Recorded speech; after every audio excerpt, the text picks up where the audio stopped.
Dans Sur Écoute, c'est la dernière émission de l'année 2013. Aujourd'hui, on se pose la question, un an après cette fin du monde du 21 décembre 2012, que s'est-il passé? Eh bien, c'est à nos amis des Oreilles Rouges de maintenant prendre le micro et d'essayer peut-être d'y répondre, je ne sais pas. On va essayer.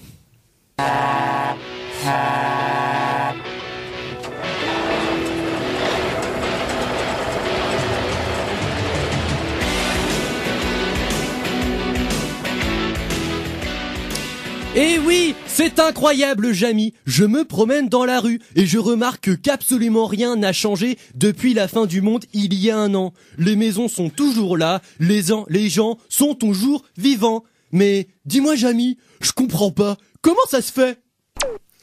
Et c'est tout à fait simple, Fred. Ça n'était que des conneries. Hé, Jamy, t'as pas vu mes tampax? Non, la petite voix, mais demande donc à Marcel.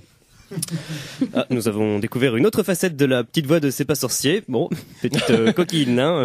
Enfin bon, soyons sérieux à présent. Bonsoir à tous. Dans les Oreilles Rouges également, on parle de la grande catastrophe que tout le monde a évoqué, l'extinction de l'humanité. Il y a 7 jours, en effet, c'était la fin du monde. Les Chinois ont en effet atterri sur la Lune. Ils ont alluni, en effet. Exactement. Merci pour de nous faire partager ton vocabulaire richissime.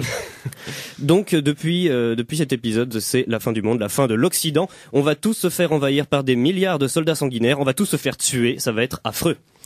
Plus qu'une question de jours avant que les premières bombes atomiques dévastent toute vie autour du globe. Les survivants seront ensuite tous achevés sans exception. Les jouets de Noël, tous fabriqués à Canton et à Shanghai, ont été piégés et devraient exploser bientôt, libérant des sous-munitions, shrapnel et autres gaz mortels made in Bachar. Histoire de sauver ce qui nous reste d'âme, chers compagnons de mort, je vous propose que nous nous recueillions ensemble.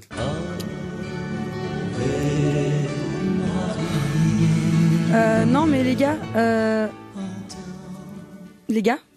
vous avez écouté le début de l'émission ou pas là? Non, parce qu'on parle pas des Chinois, on parle de la fin du monde de l'an dernier, les Mayas, tout ça, enfin allô quoi. Ah ouais, tu déconnes? Moi je sais pas, moi j'ai passé toute l'émission à dessiner des bits sur le conducteur de Thomas, du coup j'ai pas pu suivre, désolé. Mais c'est pas un message subliminal Thomas, t'inquiète pas. Ouais, il serait très bien gênant. de vous reconcentrer un petit peu là. Je sais de toute façon que vous êtes très... J'en prends mes fiches là. Ah oui, voilà. Oui. Alors, le 21 décembre 2012, il y a exactement 364 jours, était annoncé la fin du monde. Le même jour, le clip officiel de Gangnam Style atteignait le milliard de vues sur YouTube. Coïncidence? Je ne pense pas. L'artiste interprète le sud-coréen... Toujours du mal avec le sud-coréen... Avec les Coréens, Non, mais en effet, j'ai déjà eu le sud-coréen Psy, il s'appelle Psy, nous révèle tout dans une interview qu'il nous a accordée. Attention, c'est une exclusivité. Un jour, j'ai rencontré Lee Chong-pu. C'était un très beau poney. Nous nous sommes tout de suite entendus. Nous étions très bons amis. Au fur et à mesure, Lee Chong-pu devenait plus entreprenant, plus collant aussi. Il m'a avoué finalement que je l'attirais beaucoup depuis le début et... Enfin bon, il était très sensuel et tout, alors j'ai craqué. On a démarré une relation passionnée, tout le monde nous enviait. Et puis bon, il en avait une si grosse. Mais bon, un jour, j'ai trouvé une lettre dans la salle à manger et il m'avait quitté pour Omar Sharif. Alors là, j'ai pété un câble. J'ai fait cette chanson et cette chorégraphie pour que les gens hallucinent, pour qu'ils soient dégoûtés de la vie, pour que tous les humains se suicident de désespoir. Mais bon, grosse déception puisque ça a fait l'effet inverse. Les gens sont devenus encore plus heureux. Bande de trous du cul. Une interview exclusive donc qui nous en apprend beaucoup sur cet événement qui a marqué l'année 2012.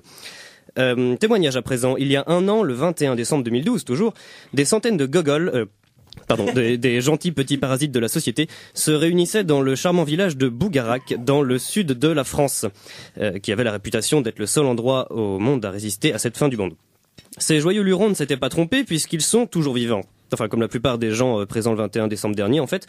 Mais toujours est-il que, pour vous, chers auditeurs, nous nous sommes rendus à Bougarak, un an après, afin de recueillir les témoignages des habitants qui ont vu dérouler ces centaines de... comment je pourrais les appeler? Victor, une idée? Abruti. Oui, je pense que c'est le bon mot, en effet. On est donc en direct de Bougarak avec notre envoyé spécial, Nelson. Nelson, vous nous entendez? Ah, mon cher, mais pas du tout, moi je suis mort. Non, pas ce Nelson-là, l'autre Nelson. Et tout à fait, Guillaume, oui, je me trouve en direct de Bougarak, un an après l'apocalypse. Et ce que je peux vous dire, c'est que c'est le trou du cul du monde ici. Certes, Nelson, mais qu'en pensent les habitants? Tout à fait, Guillaume, je me trouve avec l'un d'entre eux. Alors, Marcel, bonjour, vous êtes un habitant de Bougarak. Comment avez-vous vécu cette année passée? How did you feel this past year with all these fucking people? Ah bah écoute, mon petit père, là, c'était pas bien beau l'année dernière, avec tous les parigots qui sont venus dans le beau village qu'à nous, là, qui ont tous sali par terre. Alors je vais essayer de traduire Guillaume. Il dit qu'il est très content de passer à la télé. C'est la première fois qu'il s'exprime devant une caméra. Il dit qu'il a eu très peur de la fin du monde, à cause des croyances que les gens conservent dans cette partie d'Europe. Il dit qu'il a sacrifié 2 chèvres et offert sa fille vierge au dieu de la terre et... Mais qu'est-ce qu'il raconte cette tête de con, là? Mais j'ai jamais dit ça, moi j'ai dit autre chose, Oui, c'est bien. Il tient à nous remercier pour toute notre présence et souhaite nous donner quelques victoires en signe de reconnaissance. Thanks a lot, sweetie. See you soon. Reine, à vous les studios. Merci Nelson pour ce témoignage poignant et merci surtout pour la traduction, c'est toujours très utile. La fin du monde pour la planète entière, ça devait être l'année dernière, le 21 décembre 2012. Toute la planète? Mais non, bien sûr, car un pays résiste encore et toujours, la République centrafricaine. Pour eux, la fin du monde, ça fait 50 ans que les Centrafricains la vivent au quotidien. Certains pourront dire que c'est encore un signe de leur sous-développement. Oui, enfin, ils auraient quand même pu faire un effort, là, responsabilité et tout. Mais ça doit toujours se distinguer des autres, ces gens-là. Et on aura l'électricité quand on voudra, et on aura un État quand on voudra. Et puis l'eau courante, c'est nous qui décidons. Et puis la justice, si on veut. Non, mais faut toujours qu'ils se différencient des autres, c'est pas possible. En même temps, on peut dire qu'ils ont mis les petits plats dans les grands. Massacre à la machette, viol à gogo, famine, exécution sommaire. À côté, la fin du monde en France, c'était un combat de frites en mousse dans la piscine municipale de Chartres de Bretagne. Alors quand même, au nom de l'équipe de Radio Campus Rennes et des Oreilles Rouges, un grand bravo à nos amis africains de Centrafrique. Pour une fois, ils sont arrivés à nous surpasser. Bon, avec l'aide de la France et de son armée, certes, mais quand même, c'est un bon début. Oui, effectivement, je pense qu'on peut leur donner les encouragements. Oui, je pense, oui. Ah, une voix suave et langoureuse me susurre dans l'oreillette. Qu'est-ce que tu veux, Bichette? Appelle-moi papa. Quoi? Ah, pardon, oui. Alors, on m'apprend tout de suite à l'instant que Radio Campus Rennes a retrouvé, pour vous, chers auditeurs, l'un des principaux gourous de la fin du monde 2012. Il s'agit de Jean-Marie Pouillot-Foutre. Ah, le voilà qui rentre dans le studio. Bonjour, monsieur Pouillot-Foutre, installez-vous là. Oui, non, parlez dans le micro, monsieur, s'il vous plaît. Bonjour, mes chers enfants. Que la bénédiction cosmique de Sion vous pénètre. Merci beaucoup, monsieur le gourou. Je vous présente brièvement, d'après le CV que vous nous avez envoyé. Alors, vous êtes donc la 8e réincarnation de Vishnu. Vous avez enseigné la théologie à Bouddha quand il était petit, et vous avez découvert en novembre 2012 que vous étiez le frère cadet de Jésus. Vous pouvez arrêter votre musique à la con une seconde, là, s'il vous plaît? Oui. Alors, racontez-nous votre mission. Vous avez été parmi les premiers à annoncer la fin du monde pour décembre 2012. Mais il y a eu la fin du monde, mes enfants. Il y a eu un changement dans la force. Oui, je sens une très grande perturbation dans la force. mais votre visage change. Un casque noir apparaît. Vous me faites penser à un personnage de Star Wars. Rejoins-moi du côté obscur. Mais à mes côtés, nous serons les maîtres de l'univers. Jamais, tu m'entends? Jamais je ne viendrai du côté obscur de la force. Je suis ton père. Non, c'est impossible.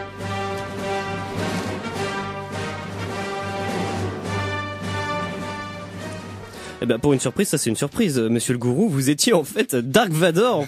Très bien joué, bravo, moi j'ai rien vu venir, vous nous avez bien eu. Je vous raccompagne à la sortie. Il nous a bien eu, sacré gourou. Alors, le 21 décembre 2012 a fait beaucoup d'émus, notamment dans le monde du divertissement. Ainsi, la comédie musicale « L'année dernière, c'était la fin du monde » se produira à partir de demain aux Libertés à Rennes. On s'écoute tout de suite un petit extrait de la comédie musicale.